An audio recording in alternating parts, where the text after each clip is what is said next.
We're excited and honored to have curator Shaunda Holloway, and artists Aileen Ishmael, Iyaba Ibo Mandingo, and Kyle Kearson here with us tonight. These artists are part of the From Every Angle exhibition at Creative Arts Workshop, on view this month at 80 Audubon Street in honor of Black History Month. We're gathered here tonight to hear about the sculptors on view at CAW, the artists' creative influences, and their visions for the future. Here to talk more about the Made Visible exhibition series, our executive director, Ann Coates. Take it away, Ann. Hi, everybody. Welcome. I'm Ann Coates, Executive Director, Creative Arts Workshop. I'm so glad to see all of you, and more of you will come on to the call as I'm talking. I want to welcome you to the public program that accompanies our physical exhibition at 80 Audubon Street in New Haven, Made Visible from Every Angle. I have the pleasure of saying that this exhibition was made possible with the support of the Connecticut Department of Economic and Community Development, Office of the Arts, which also received support from the National Endowment for the Arts. We've also received support for this exhibition from Susie O'York Hill, and we thank them for their support. And we're pleased to have mounted this exhibition, which is helping to animate the Audubon Arts District. This project supports our committed and iterative embedding of equity and inclusion in our programming in a few ways. It tangibly extends our service to the community. It deepens our social justice commitment by encouraging both the display of work and engaging in dialogue that addresses equity and inclusion. And importantly, it's giving direct supports to BIPOC artists. From Every Angle honors Black History Month with miniature and large-scale sculptures in CAW's first floor gallery and the tiny gallery, which if you don't know is in the obelisk in the front of our building. Please come by and see it. We've so enjoyed working with all of the artists involved in this exhibition and finding new ways to bring new work and new artists into our space, as well as use CAW's resources and platform to engage the public in art and social issues. This installation, like those in the fall, was designed to be viewable through the windows only, necessitated, of course, by the COVID pandemic. I have enjoyed the exploration of the use of the semi-permeable membrane that is glass. And some of this is well captured in the photographs of the space and the art that we're seeing right now. By the photographer Lee Busby. And I'm excited to have his work be part of this offering to the public. And we have additional photographs we're seeing by Vicki Bloom. I hope you have time to come by 80 Audubon. And if you haven't, there's still time. It's up through the end of the month. A brief note about classes at Creative Arts Workshop. I'm sure most of you know that we offer classes and workshops. And we are doing everything we can to reopen.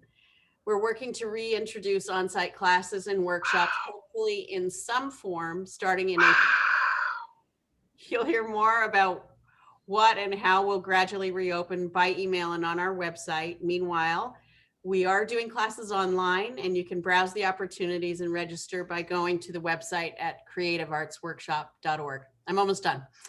I want to thank our amazing staff for their work. In particular on this exhibition, Vicki Bloom, I'm calling you out. Wow.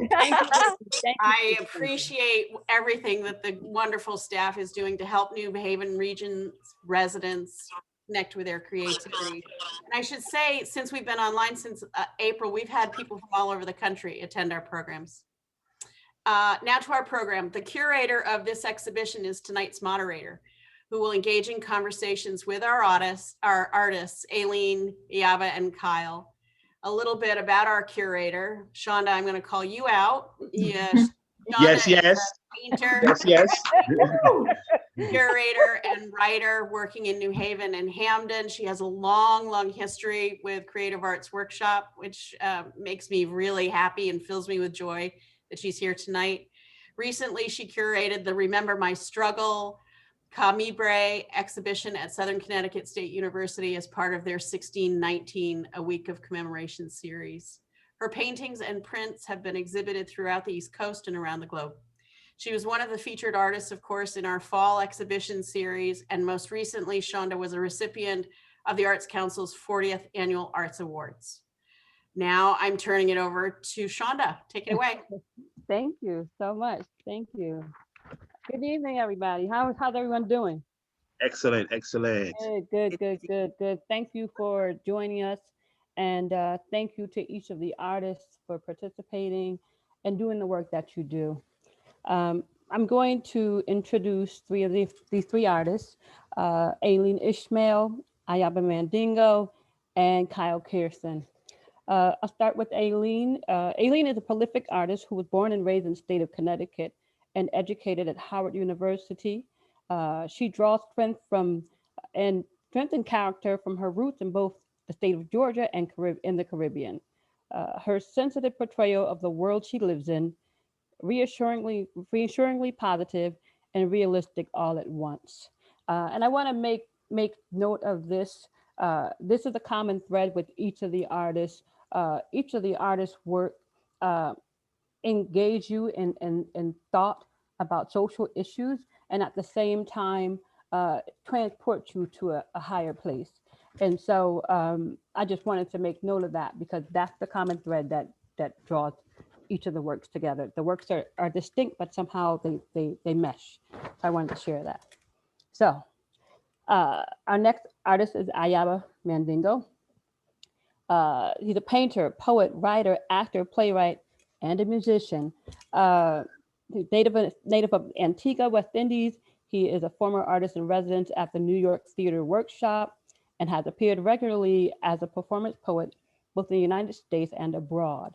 A renowned artist, many of Iyaba's works have been included in several group and individual shows, both in the United States and internationally, including the Arresting Patterns exhibit at the African American Museum of Philadelphia.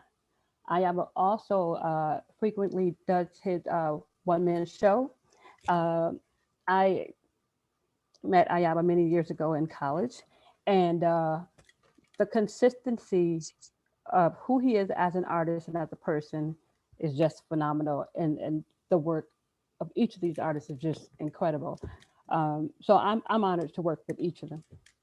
Our next artist is Kyle Kearson. Kyle Kearson is a contemporary artist born and raised in New Haven. He has a passion for cultivating important conversation through art. As a Black sculptor, he uses his work to examine the racial histories and disparities of America, promote thought about where we are today, and to present a moment for deep reflection. Pearson earned a BFA in sculpture ceramics from the University of Connecticut in 2016. Currently, he works as a museum technician at the Yale Center for British Art and serves on the board of directors at ArtSpace New Haven. Wow. So I wanted to make mention about Kyle Kearson. As a sculptor, he doesn't just think about the piece, but he thinks about the space and how the space and the piece become one. And it's an honor to work with each of these artists, and I'm really excited, and I hope that you all will check out the show and feel free to ask questions later on. So I'm going to move into my questions that I have written for the artists. Is everyone ready for that? Yes. Yes, please. All right. Okay. So I wanted to ask Kyle, Aileen, and Iyaba, what brought you to sculpture?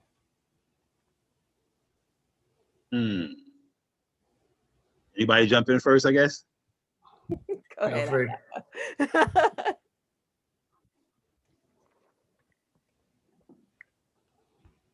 Go ahead, sis. You want me to go? Yeah. Oh, okay. All right.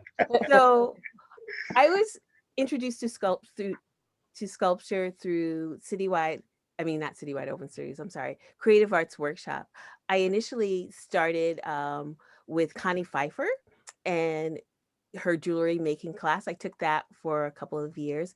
And then I was able to do metal sculpture with Ann Lehman. And then from there, I decided to delve a little bit into making sculptures and using metals. One of the things about using jewelry and metal sculpture is you need to have a torch. And that was not available to me. So I was able to use aluminum flashing to get the same results without having to anneal or heat the metal. So that started me off in sculpture. Okay. Thank you. You're welcome. For me, go Go ahead, bro. Go ahead. Oh. All right. For me, it was working with Connecticut Initiative on the Arts, I guess 20 years ago or so. At the end of our 16-week program, they put us with mentors, and my mentor was a sculptor, actually Joe Fasigna. He teaches at NCC in Norwalk. And one of the very first things he said to me was that he thought I painted, that I think like a sculptor with my paintings. And when I asked him what he meant, he said, I can tell you think about the back of things, behind things. And that set me off to Home Depot to buy some wire, and I started bending wire, which is kind of like a safe, inexpensive material to mess up. And that was the beginning of my journey. Thank you. Yeah, I share a lot of the same background coming from education. I got into sculpture actually when I was at UConn doing my undergrad. And in that program, you have to take all the core classes. So I got into my first clay class. And it was when I got my hands back into the mud and realized that I was just excited by making stuff in the physical.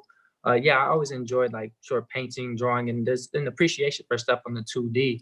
But as Shaunda mentioned, I just was really inspired to engage people physically, because that's how, I interact with the world. I'm very tactile. And I think that sculpture as a medium is a form to reach people. You come up and actually physically engage the work. And that's important to me. Thank you. Thank you. So my next question is, what challenges have each of you faced as an artist of African descent?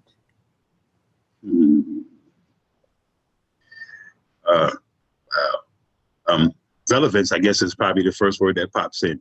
Relevance insofar as having to prove to galleries or any sort of art entities that I'm an actual artist. I'm not a ghetto artist or a project artist or a cliche artist or passe artist or quasi artist. I'm an actual artist that's exploring different mediums and growing and adding to myself and learning from everywhere. And I think that's probably, I could talk about all the different prejudices that I'm sure all of us have, and about the fact that when I moved to this country, I think he's on here, Mr. Sepulveda, who was also from Caribbean descent, was the only teacher in all my, from the 5th grade when I got here to 12th grade, was the only teacher that noticed that this little Black kid had a gift. And I think that I'll leave that from the many chapters that I could talk to you guys bloody on that question. Thank you. Aileen, Kyle? I have, I don't know if many of you know this, but I'm also a teacher, and coming into art, I started when I was in high school, and I actually was very fortunate. I was offered the chance to do independent study and continue with that. I think some of the comments that you receive as an artist of African descent can be frustrating at times. I remember someone saying that my work was primitive. Yeah, did you get that one too, Iyaba? And I was just like, what do you mean by that? Of course, I knew what they meant, but they didn't value it as well as they should have. I have to say that New Haven and living in New Haven and being part of the art scenes of New Haven has been really supportive. I haven't ventured too much out of New Haven, so I haven't really faced some of the issues that some of the artists might have faced. But I don't know. I think it's difficult, as you know, to be an artist of African descent and to be taken seriously. To go to different galleries and look for people of color is difficult. You don't see a lot of representation as much as you should. Or even to go to museum. I remember going to a museum in Chicago, and the artists' books that they had, none of them were artists of African descent. So I ended up writing a letter to the gift shop to say that we're our, your books on African artists. I never heard back, but at least I tried. But I'm glad you reached out, Aileen, because that's actually what I was going to share as one of the main challenges for me. Being a creative kid and always into the arts, I didn't see too many artists of African descent in the mainstream. I would say a challenge was lack of exposure for Black artists that would look like me, that could inspire me to even dive into a career and commit to a life as an artist. Initially, I wasn't confident in pursuing that because I was just unexposed. So the lack of recognition, as Eileen's mentioning, was definitely a challenge for me. And seeing our story told, somebody that has paved the path. And as I've pursued further education, like I've been exposed to the great artists that are out there. But I would say in terms of the popularity or what comes up in the most common art world is a definitely biased perspective that there are limited opportunities for artists of African descent. Wow. Thank you. Oh, Isha, I'm going to move on to the next question, but I wanted to say that the feedback from each of you was so invaluable because this is information that people need to know. You shouldn't have to search for your reflection. There's enough space out there for everyone to be represented. So thank you for that. My next question is, how does joy and social consciousness intersect in your work?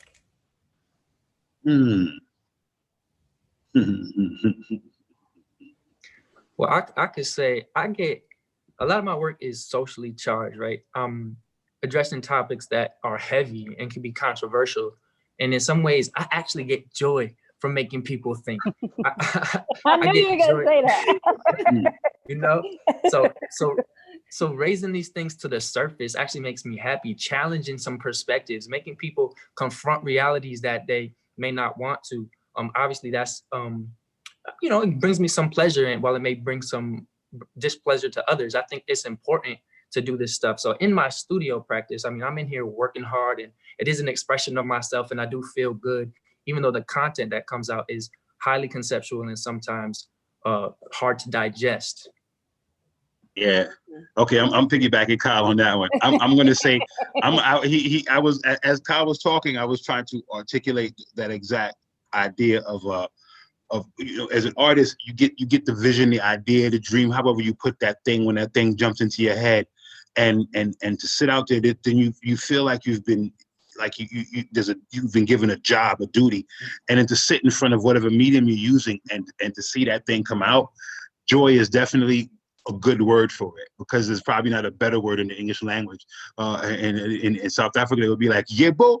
It's like, it's like this to realize you put this thing out so that now you present it, because what you want to be able to capture that thing in a way that like Brother Kyle said, even if it offends you enough so that you think about it later when you're having coffee. To know that you've done the job that the universe asked you to, and sort of created this thing that now looks like that. Yeah, I've had 5 children, and I can say that's the only thing that tops that is that creative process and seeing the thing happen. And I watched all 5 of my children come onto the planet, and that's close. That's very close to that. Excellent. Yeah. Aileen? I would say the same thing. When I create my work, I do it from a place of joy.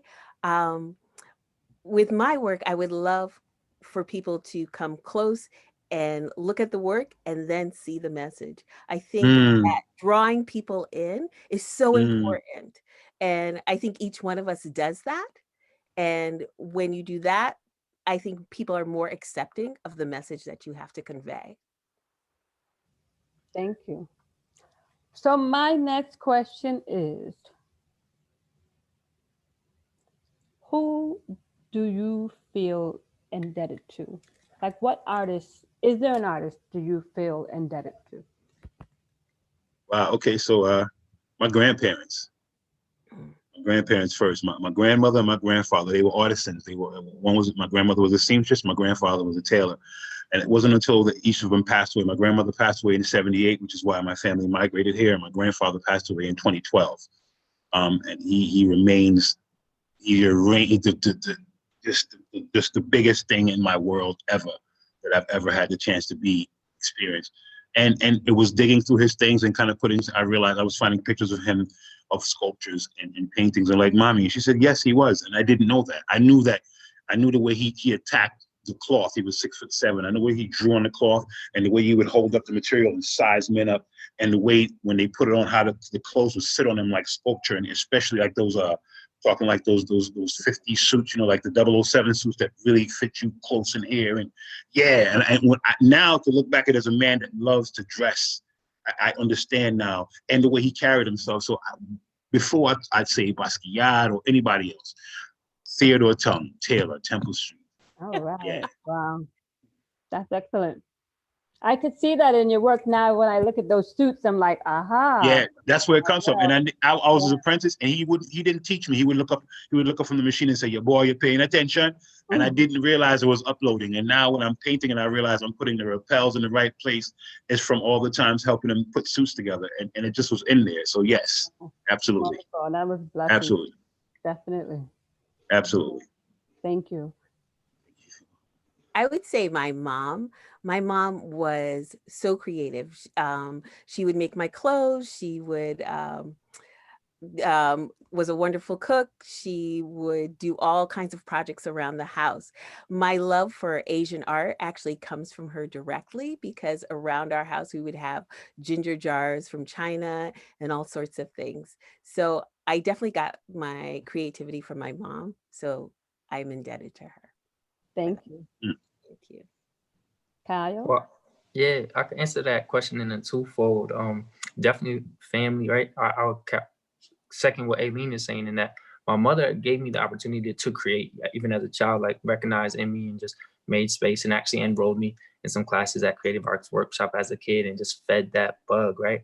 But then to your point about artists that I feel indebted to, if I was gonna name anybody, it'd be Martin Puryear, who yeah, and he was there at the earliest stages of like the modernist movement, right? And was making work that didn't have to be overtly representational, and was committed to putting out his vision, and not necessarily shying away from themes that were important, but not necessarily beating you over the head with it, right? And so his commitment to his style is inspirational to me, for sure.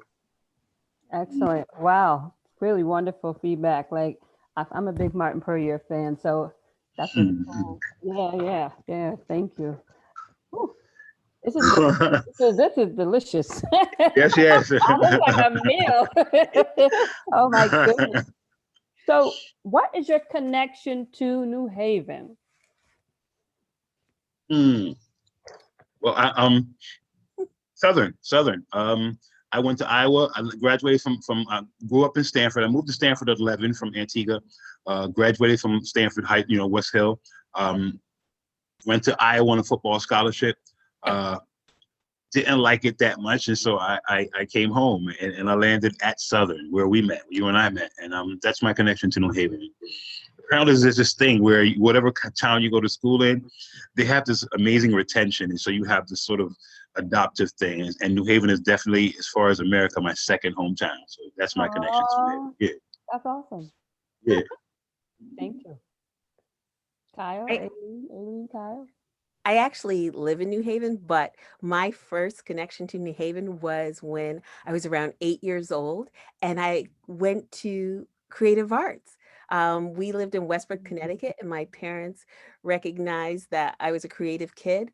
And I remember going to Creative Arts and making a pinhole camera out of an oatmeal box and going to the top of the roof and taking pictures. Now that was many moons ago, but that's awesome. I still remember it. That's awesome. Awesome. Yeah, and as you shared in my bio, I'm New Haven born and raised. Like, this is my city. This is where I'm from. Growing up in the schools here, I definitely remember my arts education. I could remember my elementary school arts teacher, who I think, again, really just made that connection clear for me, and like allowed me to be creative again, right? Yeah, just this is where I'm from. This is what I do. I love it. Okay, so this question, I'll just ask it. All right. Have you traveled to Africa, and will you plan to in the future? And how has your trip influenced your work? Wow. I have yet to go. So I'll just say that it's definitely a goal. I definitely want to make it once to Egypt to see these massive structures, like just the pyramids. I looked at those as like monumental sculptures, right? And so even though they were created when they were created, they were in a state that was different than they are today. Just seeing the evolution of a massive architectural piece like that and the work that went into creating something like that is inspiring for me. So I definitely am going. I haven't been yet. There you go. There you go. All right. Thank you. Iyaba. Yeah, I'm smiling because I went. I've been. I spent 6 months and some change in Africa in 2015 between South Africa, 6.5, almost 7 weeks, and 5 months in Nigeria. That's a really big question. Everything about my work was changed when I went there. It's from the time I graduated from Southern with a degree in European art, I've wanted an African aesthetic, because as a Black artist trying to search for your soul, you will hit a wall eventually because you're not from Europe, and your foundation is not from there. So all the little cute tricks they teach you to get into a painting in Europe and make sure there's a place to enter and to leave. Africans don't approach painting that way. Don't approach anything. So first of all, the reason that they didn't think we had developed art until the 20th century, the early 20th century, was because everything about Africa is art. And when you see the Khoisan people, who is Saki Bartman people, West call it Venus Hottentot, they stand like that, and you see that behind they have this extra meat, but the men stand like that too. So there's this beautiful line that comes out and it pops that way and it comes back around. So you see that in the buildings. You see that in the clothes. You see that in the dance. Everything about Africa changed my whole perspective on. I mean, I'm a performance artist, and to stand there on the audience, and in Western theater, you don't break the fourth wall, which is the audience. You do not. That's the rule. You don't break unless your play is designed to engage the audience. They tell you to look over their head. Do not make eye contact. Don't break the fourth wall. Africa didn't get that memo at all. So in Africa, you're doing a performance piece and you're standing there as the audience, and the main guy comes up to you and you make the mistake of engaging him. And next thing you know, 2 hours later, you're one of the players in this piece, blocks and blocks and blocks away from where you join. And that's the sort of the vibe that, if you're from the Caribbean, of Carnival.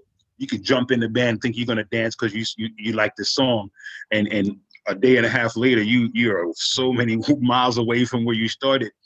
And that's the feeling that Africa gave me. It was like this, it's everything. So when I came back with no more writer's block and no more painter's block and none of those things, because it's everything. And all of it is yeah, I'm gonna stop now.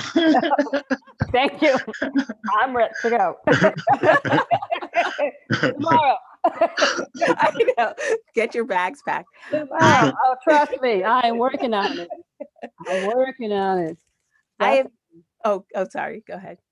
I have not been yet, but I am going at some point, and I would love to go on a texture journey where I can go to Cote d'Ivoire and learn how to make Korhoga cloth, go to Mali and see how they do mud cloth, and just go from country to country, picking up textiles, learning how to do that, and incorporating that into my art. Wonderful. Sis, and I mean, I don't want to talk, but I'll add one more. So I'm leaving the place. I just thought I'm leaving the place where I was staying, and at the daytime I'm walking like into the market, and I see this brother with a pile of, look like what we would call a pile of stuff, that furniture that people threw out. About 3 hours later, I'm walking past and he had broken it all down. There was new stuff that people were buying from him now. This is what I'm talking about. And he had Frankenstein, and they weren't like clumsy. He had a sander. They were beautiful. And I'm like, okay, I'm done. No. Tell me more. Wow, yeah. We talked about that when you came down to the studio. I'm definitely ready to go. Yes. Yeah. Whew. I'm telling you. I'm telling you. Yes, I can, Gina. Yes, I can, Gina. Yes, Oh I yeah. can. Oh yeah. It's already done. It's already done. Oh Yes. my goodness. What I wanted to say about this exhibition, just having conceptualized it from every angle. You know, you want to be seen. You don't want to be seen in one light, in one perspective. Hmm. You know, a sculpture makes you look at it from every angle, and Hmm. it's not better or worse than painting, but it's just full on. And Hmm. one of the things that was important to me is the continuum. Um, there there was a lot that got each of us where we are today, as far as making art, being a Black artist in the U.S. One of my favorite painters, if I do say the F word, is Lois Malu Jones. She was originally from Boston, and she went down to Georgia to teach for a while. Then she ended up at Howard. She hung out in France and learned to paint in a certain, more of a European style. And then somehow or another, uh, she ended up going to Africa, and her work changed. She married a brother from Haiti, and then that impacted her paintings. But in the process of trying to exhibit her work, she would have to ship her work anonymously, and she would go to the gallery, and the guard would say to her, "I guess you like art." But they didn't know that she was the one who actually did the paintings on the wall. And Wow. I personally feel very indebted to her, and I feel indebted to the continuum of whatever brought her to where she is, you know, where Mhm. she was. And you know, one thing about her, she made her art, but she kept sharing it. She kept teaching. You know, wherever someone, her mentors, Elaine Locke, and you know, some of the other great, they advised her, and you know, she advised others, and you know, I feel that we must do that because of all the sacrifices that were made Mm. to for us to be visible. And Mhm. you know, I thank CAW for pushing that concept for, you know, all artists to be visible. But I want to say this last thing about, you know, Lois Malu Jones. Um she did not let any ism or asm break her spirit. And she said in particular that she didn't get bitter because it would have killed the spirit of the beauty that she was trying to create. Um, and that's important. But for me, uh, you know, that is very important. But for me, the ultimate message that I got out of it is to not let anyone dictate your visibility. Whatever you Mm. have to do, get your work out there, and then bring people along with you. Like, you know, share what you learn, keep learning, you know, and make sure that the people that you're training are training other people, and just go beyond limitations. So I just have to say that was long-winded, but I just had to share that. Thank you. Thank you, sis. Thank you. Thank you. You're Thank you. welcome. You're Thank you. welcome. Yeah, Lois. Mm. If I recommend looking her up. Lois Malu Jones, just absolutely amazing. Um, I'm going to finish off my final question. I had a whole lot of questions here, and I don't want to overwhelm anybody, but so let me just say something here. What message does your work convey? Mm. Hmm. Wow. Depends on the piece. Okay. Um, the pieces that I did for this show really reflected um, all the things that went on in the year 2020, Mm. from the social unrest to a pandemic to being stressed by just having to take part in a pandemic, by being a teacher who was quarantined half the time or going to school half the time, worried about if, you know, you were going to get sick. So with me, my work um, often depends on the piece. So it can mean, it could be a social message, it could be just beauty. I have a fashion background, so that is figured into a lot of my pieces where I want to make it so-called pretty, but still have a message so that people are drawn to it, as I said before. But yeah, it depends on my piece. Wow. I'll jump. Wow. I can see why you said that. Why it took you a minute to pull this question up. You really manufactured some heavy questions there, sis. I appreciate that. I appreciate that a lot. I do. Okay, all right. All right. For me, in general, I think if there is an arc over my work, writing, the acting, the painting, the sculpting, is growth and discovery inside, internal. Like I think my work is a reflection of my growth and discovery, and when I see somebody connecting with it, I'm hoping that that's the reason they're connecting with it also.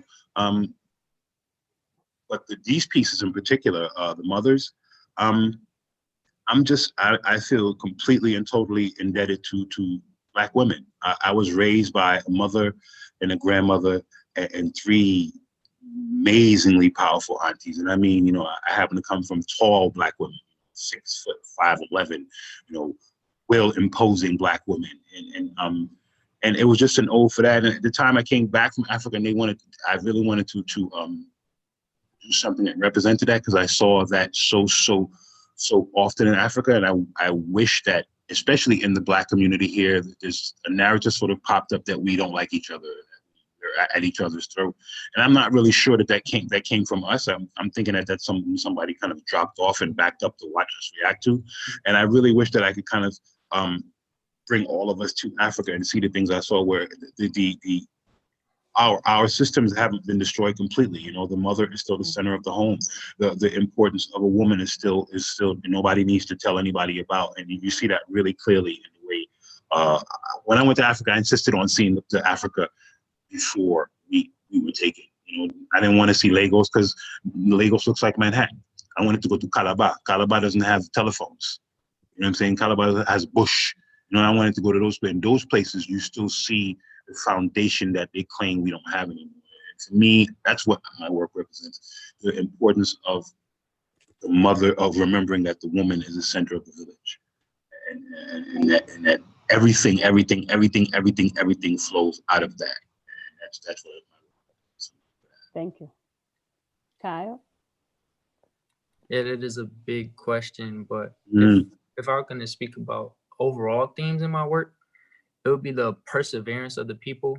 I find that there is real beauty in the Black experience, even in our ability to thrive through all the struggles. In many of my works, I'm calling out systems that have been built up to oppress people of color. I'm specifically naming histories and issues of discrimination, racism, prejudice, right? And so the works that I make in their challenge to these systems, I try to present the beauty of our perseverance, right? That we still stand tall. A lot of my works actually are forms of protest and resistance, especially the works in this show that they call out themes of police brutality,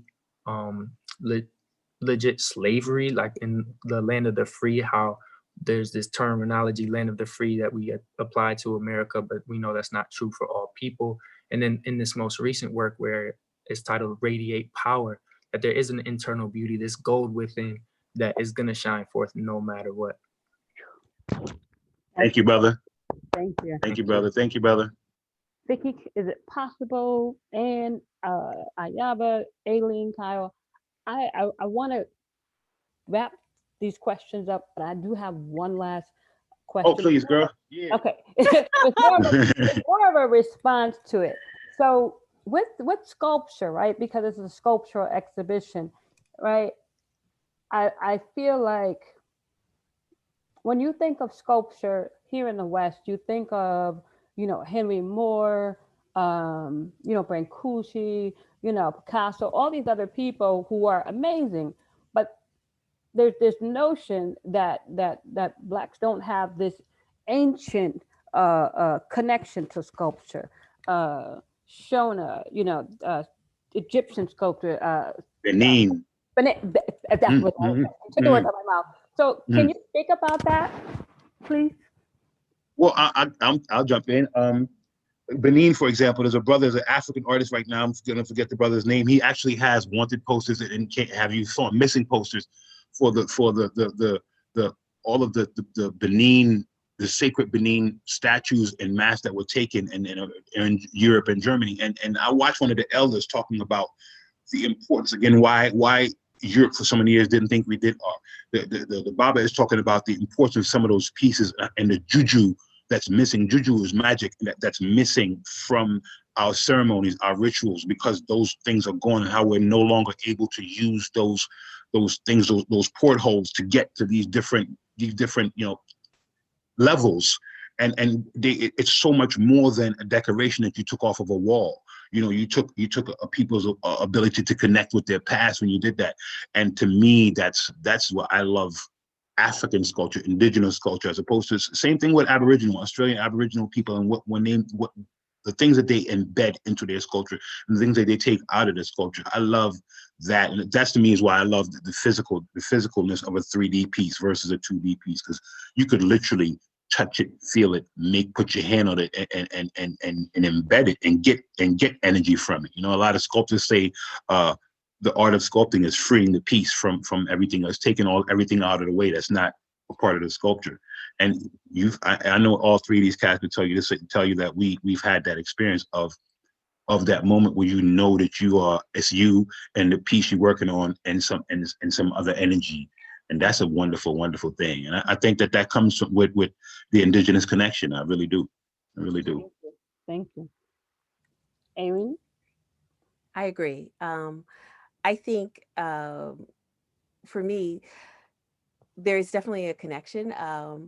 I'm not necessarily sure how to name it. I know a lot of times my materials speak to me.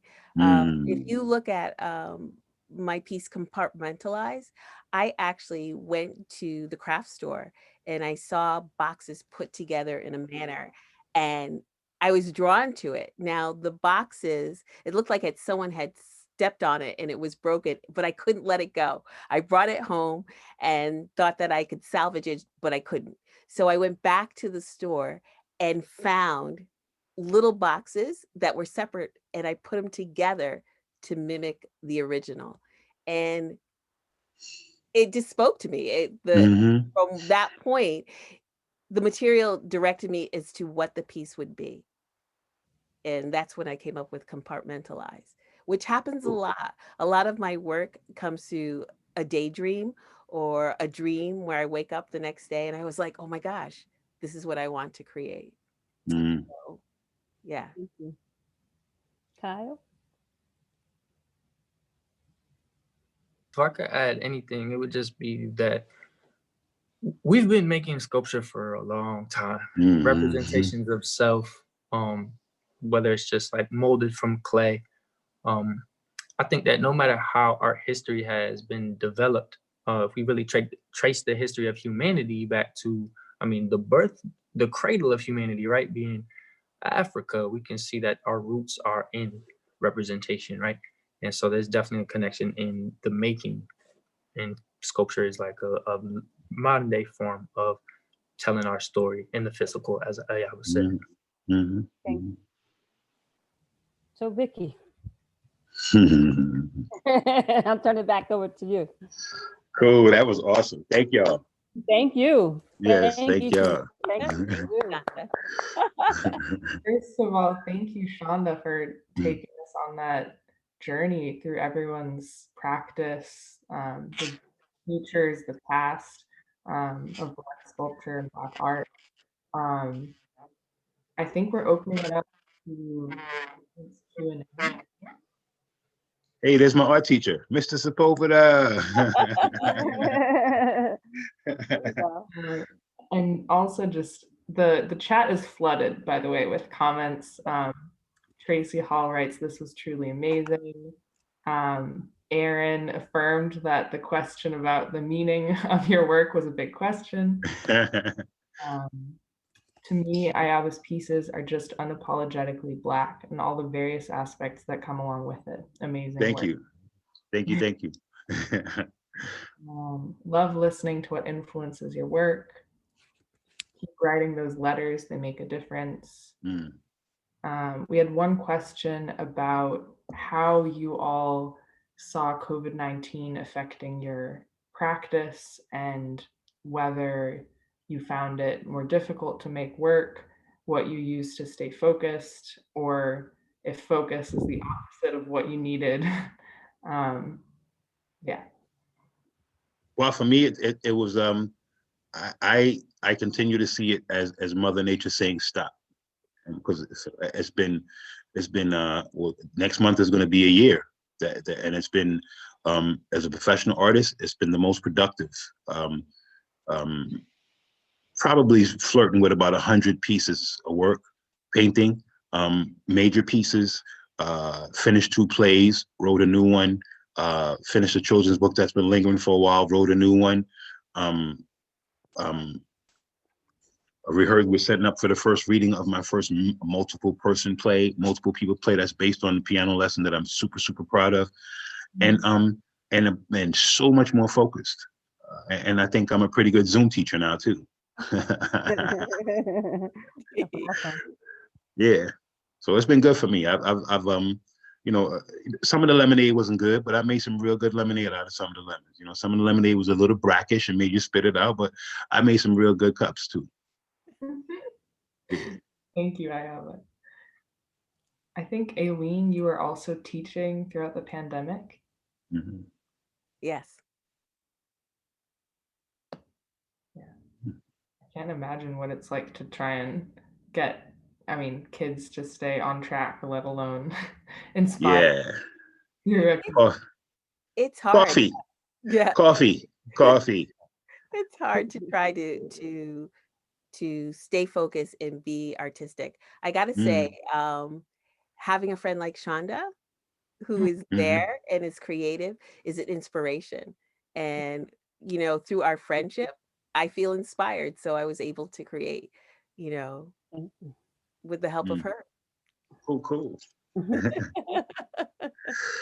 I think Shaunda has that effect on a lot of people. Yes, she does. Yes, she does. Yes, she does. Yes, she does. Got me in her whirlwind, and I'm sold. I'm here. Thank you. I want to see some sculptures, Vicki. I want to see some sculptures. I know. I'm gonna be waiting. Definitely. Cool. We had more comments. The fists are incredible. I need a fist from Tracy. Love the sculptures. Shaunda, you rock. What a great. The photos capture it well. Thank you for taking this virtually. I love how all these objects work together. That reminds me that I definitely had some questions left for Shaunda. Okay. Because we've been getting so much feedback that the electricity of all these sculptures and just the interplay from artist to artist, even though the works are so different, has just been like totally magnetic. And I would love to hear how you knew that this was gonna work. Like, what's the that's good. Well, you know what? I actually have worked with each of these artists in the Comedy Brace show, and you know, everyone's work is emphatic. It is just like there's nothing like, do I like it? Do I not like it? Does it work? Does it not work? It's just like when you're in your truth, you know what I mean? That resonates. And for me, the cultural contribution that each person's work conveys, I knew that could work together. You know, when you're in the studio space and trying to figure out how to connect this, it's a little tricky, as you know. But the essence of it, the essence of it was dominant. Like, in other words, the solution was greater than the problem. You know. So and what the pieces say, how they engage you. You know, Aileen, she uses a text in her work. and bright colors. And so she uses text that it's familiar, things are already in your subconscious, so you're naturally going to be drawn to it. And then you look at the artistry, you look at the way she puts it together, and now you're thinking, you're connected to it and you're thinking. And Kyle's work, you know, it is conceptual, and there's this words, you know, a trail of freedom. You know, what's not to engage you? That's like, for me, that's like, you know, Harriet Tubman leading you to Canada. You know what I mean? And then, you know, you have Iyaba, the mothers. I mean, who protects you more than your mother? You know what I mean? And so, like, it just came together. It came together, and everybody's work is so strong. And it also is something that, even though I don't want to speak in a negative, behind the glass or in front of it, right? These pieces draw you in. And it was important for me to in my tiny little contribution to the New Haven art world scene or whatever, is to have some images that would just go beyond what you normally see and what you have to catch the train to see. Like, I'm tired of the train. You know what I mean? I mean, it's not saying I would not catch the train somewhere, but you should not have to. You know what I mean? You should not have to. And this work should be, as Iyaba said, in Africa, it's like art just is. You know what I mean? So why shouldn't that be brought to the community? So, Yeah. I'm gonna tell you, can I just jump in? Sometimes when curators call you and invite you in the shows, you can tell that they're still trying to work out the show. Maybe they know they want you, but they don't know which piece. Shaunda called me. She's like, "Hey, I want you to be in the show." I say, "Yeah." She said, "Yeah." She said, "What piece?" She said, "Yeah, I'm gonna need the mothers." And I was like, "Okay." There was no ifing, like we say in the camera. There was no if and buts. There was no if and buts. She was really sure. And as an artist, that's really important for us. I know the rest of the guys agree with me to know that the curator knows, you know, has a really clear idea of what they're gonna do with your work was cool. I dropped them off that day and I was good. I didn't need to hang out and make sure you did it right. I didn't, you know, I'm looking at now some of these photos is the clearest I've seen the work, and it's brilliant. It's brilliant. It's brilliant. It's brilliant. It's brilliant. It's brilliant. Brilliant. Yeah. And thank you, CAW, again. You know, I mean, thank you. And I have to say, you know, if not now, when? You know what I mean? And you know, as Aileen and I have both been connected to CAW since, you know, very young age. Aileen a little earlier than I, but it's time to mix it up. It's time. Like, I have never had a Black instructor at CAW. You know what I mean? And I've had one Asian one.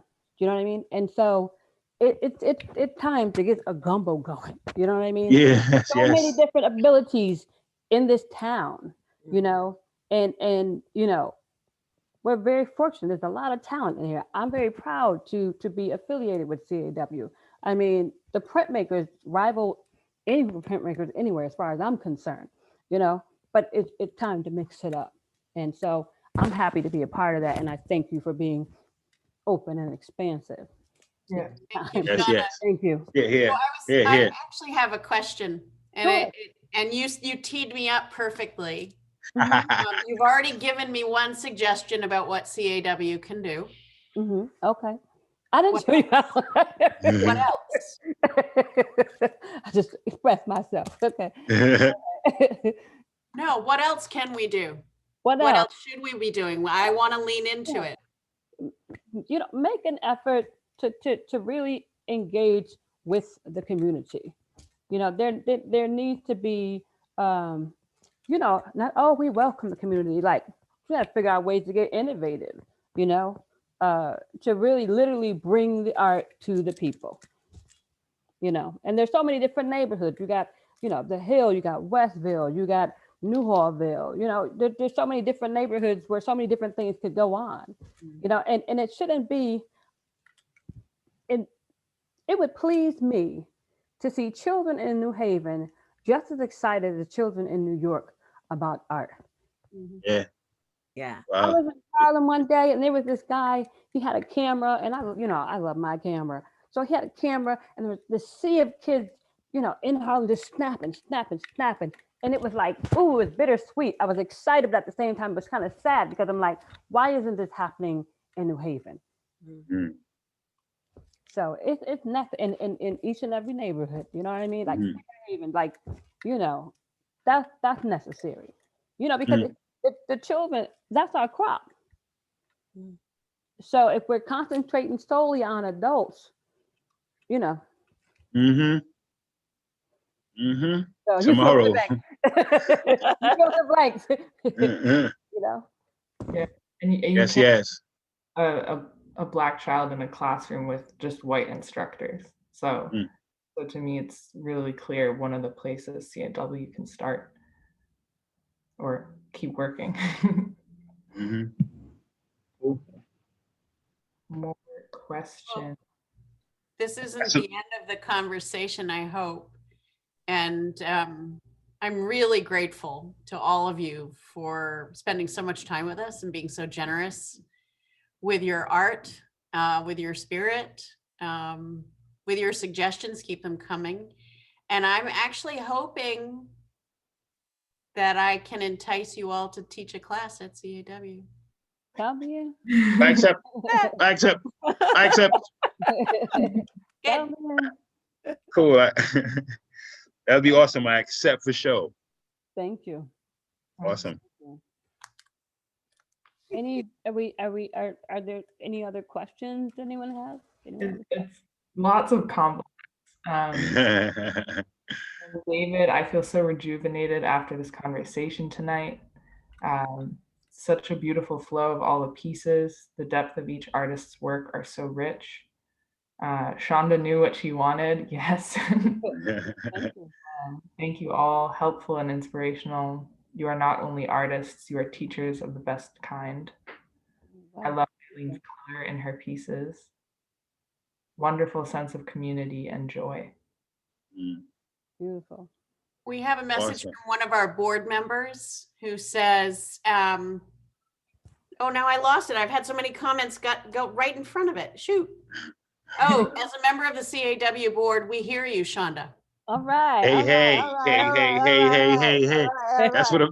all right now. Thank you, All Kathy right, I DeMay, hear after you that. too. Hey, hey, hey. All right, I'm gonna hold you to it. Excellent, excellent, excellent. Here we go. Thank you, thank you, thank you. Awesome, awesome, awesome, awesome.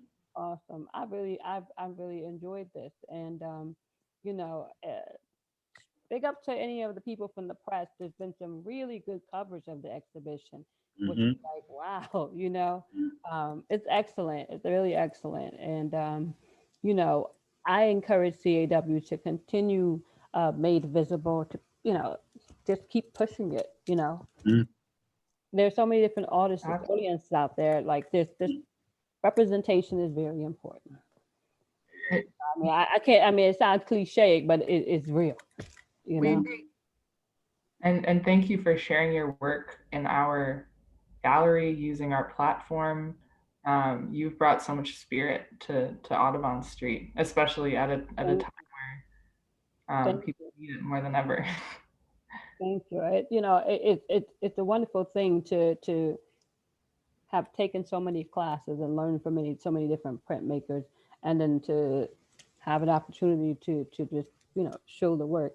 But even the experience of just being in the print studio is just like, that was all right. It's been a long time thing, just being in there, even though a lot of the studios are not necessarily active right now, but in your subconscious, the smell of the turpentine and yes, all that stuff. You go in there, it's like it's like going into a sanctuary. It is. It's an art sanctuary. So it was just good just to be in there. I'm just glad to be in the hallway. Yes, yes. Yes, yes. Right about now, yes, I'm telling you. Believe me, I promise you. I just agreed to do a show. Last night. It's coming up, I think, next month sometime, and we're gonna go down to Westport. It's still gonna be virtual, but we're gonna get to be on the stage. Actually, we're gonna be on the stage. Oh my Lord, I didn't have to leave and give me like 10 minutes with the stage by myself, just to just. I am fiending for like a little bit of stage, a little piece of stage, man. It is really, woo. Yeah. It's real. It's real. It's real. Yes. I bought this varnish. Hold on one second.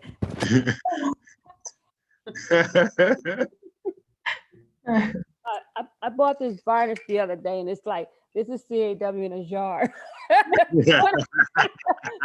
sprayed. I was like,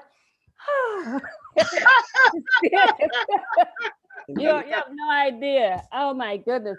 I'm so looking forward to this COVID just going on the street, man, because it's like, oh man, you know. Well, I promise you guys, when this is done, I invite all of you over for dinner.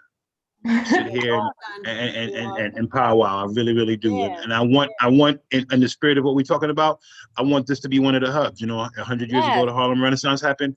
And a lot of times when we romanticize that, we don't remember that there were no theaters, there were no poetry venues. They did these things that we're now amazed at in each other's homes. And that spirit, I mean, the times are putting us back there because it's going to be a while before people are comfortable with being in a theater with 150, 500 people.